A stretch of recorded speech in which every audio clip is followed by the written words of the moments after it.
Pasukan Rusia terus membuat Ukraina mundur di wilayah Donetsk dan Kharkov. Kondisi dua oblast di timur Ukraina tersebut makin genting.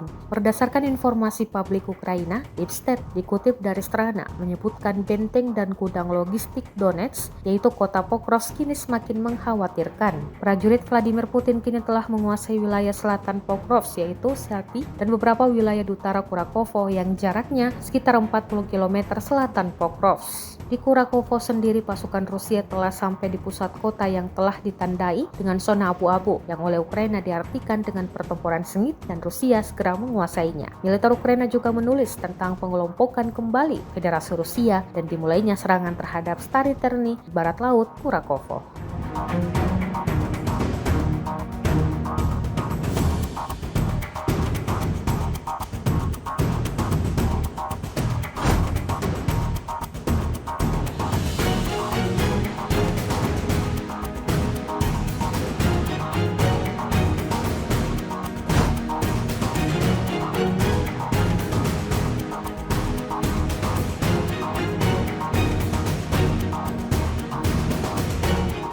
Download Tribun X sekarang, menghadirkan lokal menjadi Indonesia.